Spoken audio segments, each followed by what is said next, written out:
membacakan ini. Membacakan buku ini, saya sembari untuk mengenalkan warna, meminta mereka menyebutkan warna. Karena ini juga hewan endemik, saya juga membaca gitu ya, riset masing-masing ciri-ciri khas hewan tersebut. Misalnya kayak burung maleo yang ternyata dia bertelur itu tidak dierami, tetapi burungnya itu burung maleo menetas gitu ya, telurnya itu dikubur di dalam pasir. Dan dia memanfaatkan panas bumi itu untuk membuat si telur tadi sampai menetas begitu matang, tapi di panas apa dierami oleh bumi gitu ya, panas bumi. Jadi bukan kayak seperti unggas lainnya yang dia harus ngeramin sendiri kemudian menetas. Enggak. Nah, burung maleo itu ciri khasnya adalah eh, dia bertelur terus ditinggalkan, dia kubur itu telur di dalam pasir. Nah, begitu. Dia jadi memanfaatkan panas bumi. Nah, itu kan merupakan ciri-ciri sains ya. Salah satu sains yang bisa kita kenalkan dari hewan-hewan endemik ini. Gajah, kemudian burung ini burung jalak Bali, terus burung merak jantan atau betina yang bisa megar gitu. Ini buntutnya itu seru sih. Kalau saya waktu pembukaan kemarin yang pojok baca itu saya yang tema sainsnya juga saya angkat sehingga proses baca itu yang tadinya hanya 15 menit bisa sampai setengah jam. Padahal ini buku tanpa kata. Saya nggak membacakan apa-apa. Saya mengajak mereka ya untuk bertualang dari satu halaman ke halaman yang lain menyebutkan begitu ya. Nah, ini juga bisa sebenarnya kita explore di bagian desain ininya itu desain kain-kain tradisional motif-motifnya itu teman-teman misalnya mau lebih jauh lagi. Jadi sebenarnya walaupun dia tanpa kata ya banyak yang bisa kita eksplorasi dari setiap halamannya. Itu menurut saya Kak Kiki. Silakan Kak Kiki kalau misalnya masih belum jelas.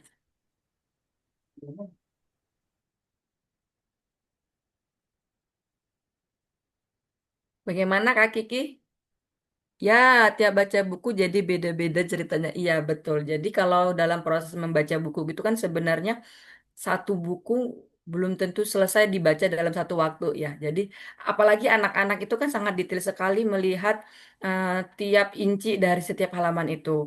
Kalau apalagi kalau misalnya dia udah suka, hari ini dia baca, tapi mungkin dia melihat hanya gambar yang satu sisi kanan aja. Tetapi keesokan harinya dia akan menemukan satu hal yang bisa menarik perhatian dia di sisi kirinya. Jadi kalau dia anak udah suka itu kan pasti nggak sekali doang dibaca bukunya ya gitu, pasti setiap hari. Apalagi misalnya bukunya itu ya memang salah satunya yang benar-benar seperti ini banyak apa ya banyak tingkatan informasi yang bisa kita bagikan ke anak. Jadi menurut saya ya setiap orang bisa membawakan buku ini, apalagi misalnya, aduh aku nggak bisa ngedongeng. Nah nggak perlu kamu dongeng, baca aja gambarnya itu. Sama kita seperti kayak ngelihat gambar tapi nggak ada cerita, tapi kan kita bisa menceritakan gambar itu. Anak-anak itu kan makhluk visual ya, apalagi yang balita, dia lebih bisa membaca gambar daripada membaca teks kan. Anak-anak balita itu kan belum bisa membaca teks. Makanya kenapa di jenjang A itu ada tulisan word di perjenjangan, sementara B ke atas itu nggak ada. Saya di perjenjangan itu nggak ada, hanya wordlist itu hanya di jenjang A. Kalau di buku di peraturan perjenjangan pemerintah itu. Begitu Kak Kiki. Semoga menjawab. Gimana Kak Kiki? Ya, baik. Saya lanjut ke pertanyaan Kak. Siapa ya Kak? Ini Kak siapa? Cari ide cerita lebih baik dari khusus ke umum atau sebaliknya? Khusus ke umum atau sebaliknya? Hmm, ini sebenarnya fleksibel ya. Kalau saya dalam menulis itu, apalagi kalau kita sayembara atau pendampingan gini, biasanya kan tema-temanya itu sudah ditentukan ya. Kalau saya sih sebenarnya jujur kalau ketika itu lomba lebih sulit sebenarnya ketika itu tema itu ditentukan. Sebenarnya lebih enak itu tema itu nggak usah ditentukan, kemudian kita bisa eksplor sendiri apa yang mau kita bahas. Nah kalau tadi cari idenya itu lebih baik umum ke khusus atau khusus ke umum. Ini fleksibel kalau saya sih. Biasanya gini, apalagi kemarin ada tema tentang perubahan iklim dan perubahan lingkungannya. Nah, di saat itu saya mikir, kan ya riset lah gitu. Kan banyak sekali ya tema-tema itu yang memang anak butuh gitu. Tetapi tema apa yang memang sudah ada, tapi dia beda penyampaiannya gitu, sehingga konsep-konsepnya nanti juga akan beda, sehingga akan lebih menarik. Jadi membedakan naskah kita kepada naskah yang lain. Saya lebih suka sih umum dulu gitu ya, kemudian ke khusus. Tapi kalau ke khusus misalnya ke tema-tema tertentu ya, ya bisa ya apa ya bolak-balik sih sebenarnya ya. Kalau misalnya khusus dulu berarti kan tema ya, tema dulu, kemudian karena ini ke pemerintah berarti kita ambil temanya itu yang mengangkat tema kearifan lokal. Satu ambil contoh wilayah mana yang mau pengen dibahas. Kemudian kearifan lokal apa yang ada di sana gitu. Apakah relate kearifan lokal itu untuk dibacakan ke anak? Nah, terus kita tulis apakah relate gitu. Nah, itu kalau misalnya dia kebalikannya. Kalau saya sih boleh mana aja sih, Kak. Tergantung proses kreatifnya Kak Safa kalau dalam menulis bagaimana. Gitu Kak Safa.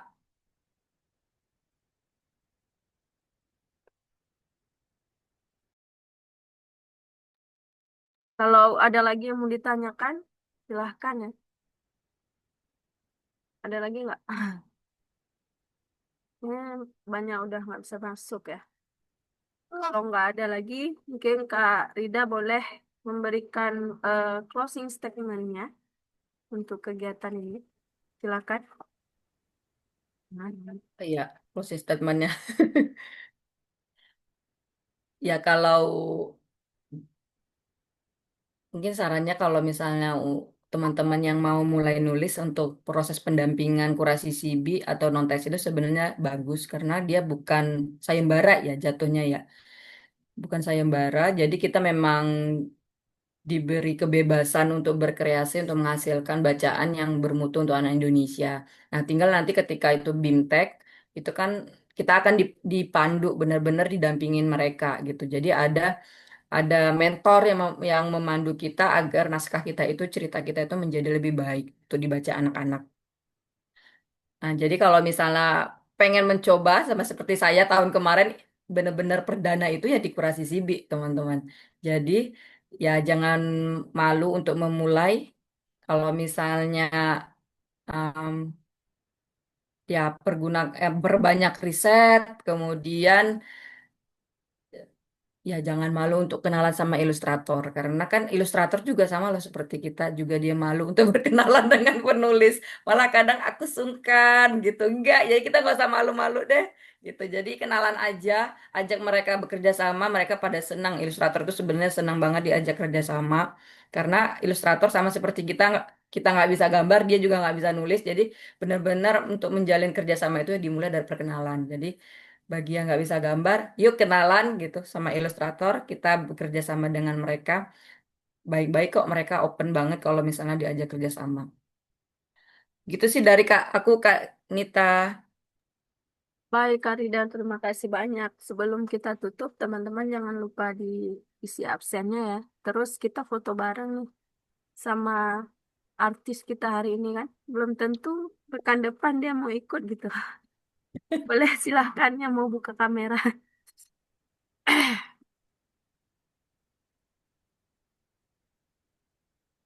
Oke, saya coba fotonya. Satu, dua, tiga. Ini adalah si orang. Baik. Se- Boleh kita foto salam literasi. Satu, dua, tiga.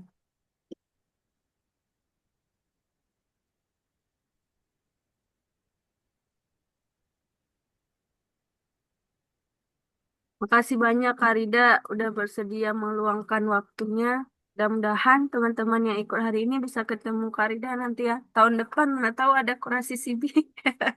Amin, ayuk, ayuk. Ya, mudah-mudahan kita semua bisa menghasilkan buku atau karya yang baik untuk anak-anak Indonesia. Tapi ngomong-ngomong tadi anakku juga pas lihat, mana buku itu? Kan Karida ngasih kita satu buku kan. Dia paling Iya, suka buku itu dan juga teman-teman yang lain. Karena kayak kata kak Kiki tadi benar ketika kita baca itu bisa banyak. Bahkan yang tadi batik kan. Saya juga ya. merasa, eh kok kok ada ide gitu diselipin batiknya. Jadi sekalian ngejelasin kayak gitu. Makasih banyak, mohon maaf atas segala kesalahan. Mudah-mudahan apa yang dikerjakan hari ini bisa menjadi sebuah panduan atau sebuah keinginan ya menghasilkan buku-buku. Terima kasih Karida. Saya tutup. Assalamualaikum warahmatullahi wabarakatuh. Waalaikumsalam warahmatullahi wabarakatuh. Sampai ketemu lagi teman-teman di kelas menulis lainnya. Kasih Karida.